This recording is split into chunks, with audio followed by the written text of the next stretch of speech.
नमस्कार, आप सभी का स्वागत है भाग्यम में। मैं हूं पंडित चंद्रशेखर शर्मा। दर्शकों, शुरुआत करते हैं आज के सुंदर दिन के ईश्वर स्मरण और पंचांग के ज्ञान से, क्योंकि पंचांग का ज्ञान जहां आपके लौकिक कार्यों की सिद्धि की चाबी है, वहीं ईश्वर का स्मरण आपकी आत्मिक उन्नति का आधार है। पंचांग के अनुसार आज दिनांक है 18 मई सन 2024, विक्रम संवत 2081 चल रहा है। वैशाख मास से शुक्ल पक्ष है, ग्रीष्म ऋतु है, तिथि आज की दशमी है और आज का वार है शनिवार। आज उत्तरा फाल्गुनी नक्षत्र है। योग हर्षण है सुबह 10:23 तक, फिर वज्र योग है और योग की दृष्टि से आज का दिन किसी खरीदारी के लिए अच्छा नहीं है। कोई भी महंगी खरीदारी करेंगे तो नुकसान हो सकता है, तो इसको अवॉइड कीजिएगा। करण गर है सुबह 11:24 तक, आगे वणिज करण रहेगा। सूर्योदय का समय दर्शकों सुबह 5:37 का था और सूर्यास्त का समय शाम 7:09 का है। आज का राहु काल सुबह 9 से 10:30 के बीच रहेगा, इसे आप टाल दीजिएगा। इसमें कोई शुभ कार्य नहीं करना चाहिए और लंबी यात्राओं को अवॉइड करना चाहिए। अभिजीत मुहूर्त आज दिन में 11:56 से 12:50 के बीच है। दिन में 4 बार दुष्ट मुहूर्त रहेंगे, इन्हें बहुत अच्छे से समझिएगा और इनको जैसे जैसे समय आए टाल दीजिएगा। हालांकि आज के दुष्ट मुहूर्त सुबह बहुत जल्दी निकल जाएंगे। ये तो जो दुष्ट मुहूर्त थे ये है सुबह 5:37 पे था, 6:31, 6:32 और 7:25।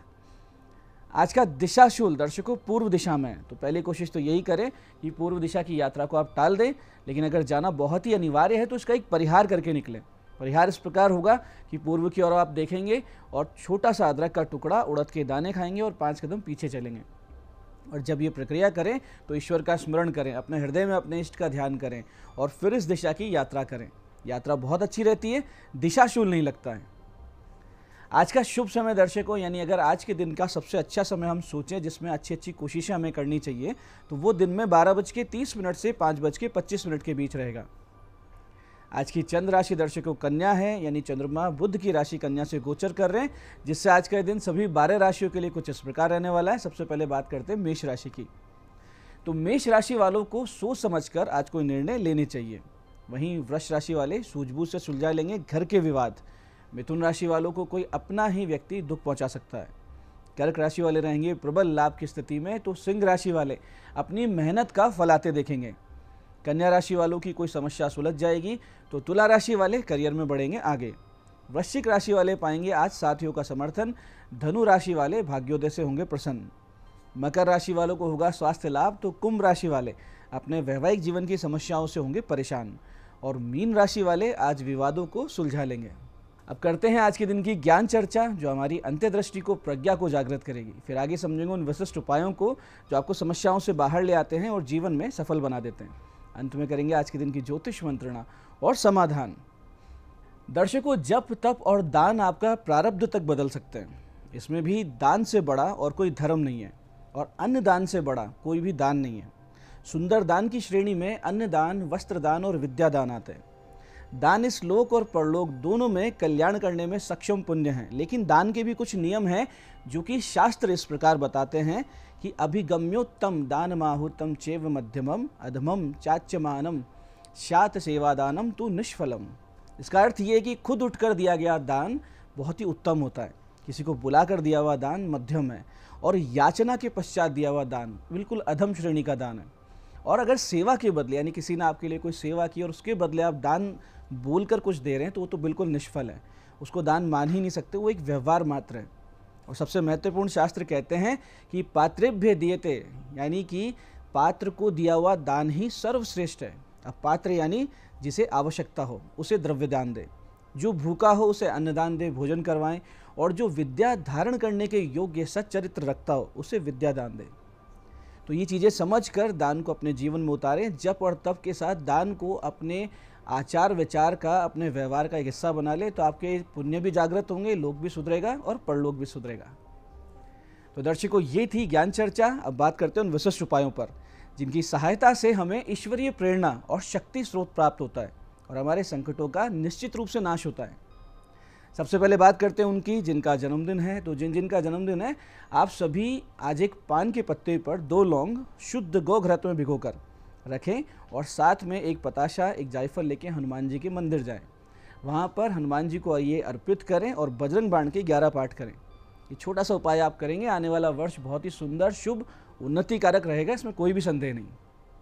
ऐसे ही दर्शकों, बहुत बार यूँ होता है कि हम जिसे पैसे दे देते हैं वो किसी परिस्थिति के वश, या फिर हो सकता है कि नीयत खराब हो जाए या कोई भी कारण हो तो पैसा देने में आनाकानी करने लगते हैं।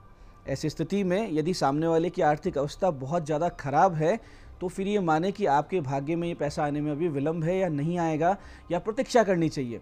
और अगर फिर भी सामने वाला अगर नहीं दे पा रहा है तो उसे जाने दीजिए, छोड़ दीजिए, वेट कीजिए। लेकिन आप देखें कि सामने वाला सक्षम है, उसके पास धन है और लोगों को दे चुका है, आपका धन रोक के बैठा है, तो फिर छोटे छोटे दो काम कर लीजिए। एक तो मंगलवार को ब्रह्म मुहूर्त में उठिए, हनुमान जी के मंदिर जाएं, वहाँ एक गदा, एक लंगोट और एक ध्वजा हनुमान जी को अर्पित करें। एक भोजपत्र पर उस व्यक्ति का नाम लाल पेन से लिखें, हनुमान जी के चरणों में रख दें और उनसे अपनी पीड़ा कह दें। आगे जो करना होगा हनुमान जी करेंगे, वो चमत्कार घटित होगा और आप देखेंगे। दूसरा काम आपको ये करना है कि 108 बेलपत्र लें, गौ माता के गोबर को जलाकर उससे जो भस्म बने उसमें गुलाब का इत्र, गुलाब जल और केसर मिलाकर और बिल्व की ही लकड़ी से प्रत्येक बिल्व पत्र पे ह्रीम लिखें, ह्रीम बीजाक्षर, जिसे माया बीज कहते हैं, और दोपहर 12:15 के बाद शिवलिंग पर अर्पित कर दें और अपनी समस्या भगवान को कहें। बहुत ही शीघ्रता से आपका धन वापस आने लगेगा। ऐसे ही दर्शकों, घर में यदि बहुत ज़्यादा लड़ाई झगड़े होते हों, लगातार कलह बढ़ती जा रही हो, मन मुटाव इस हद तक बढ़ चुका हो कि अब अलग अलग रहना शुरू कर देना चाहिए, ऐसी स्थिति अगर आपके साथ बन रही है तो छोटा सा उपाय करें, समस्या से आप बाहर आ जाएंगे। करना सिर्फ ये है कि 27 त्रिदल बेलपत्र लें, गुलाब के इत्र, शहद और चंदन से एक शाही का निर्माण करें, तीनों चीज़ों को मिला के। शमी या बेलपत्र की जो लकड़ी होती है पेड़ की, उससे इस त्रिदल में पहले पत्ते पर राम लिखें, दूसरे पर यानी बीच वाले पत्ते पर उस व्यक्ति का नाम लिखें जिससे मन मुटाव हो, तीसरे अंतिम पत्ते पर ओमकार लिखें यानी ओम लिखें, और इन बेलपत्रों को एक एक करके शिवलिंग पर चिपकाते जाएं। ये क्रिया आपको 11 दिन लगातार करनी है।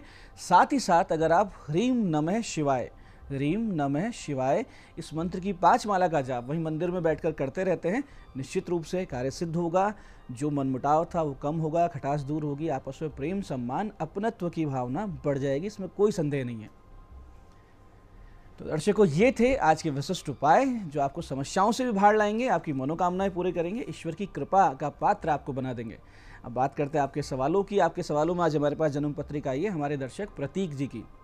16 अप्रैल 1993 का इनका जन्म है, सुबह 6:41 कोटा। भाग्योदय कैसे हो, ये इनका प्रश्न है।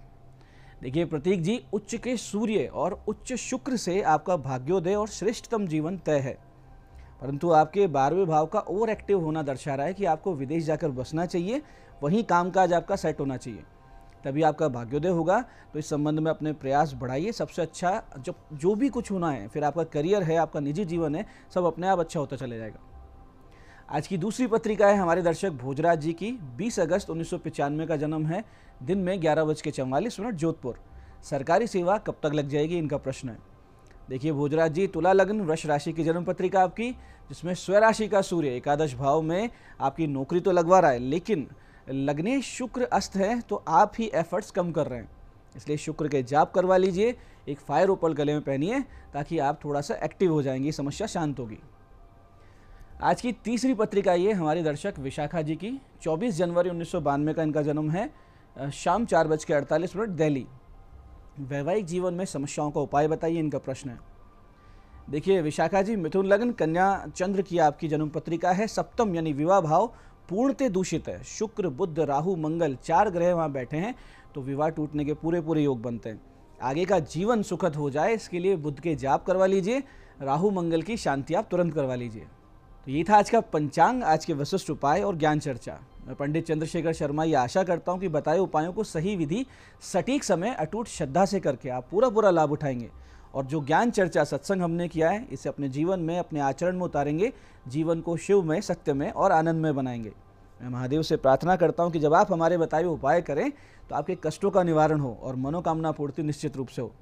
कार्यक्रम में बने रहने के लिए बहुत बहुत साधुवाद। भगवती आप सबका कल्याण करे।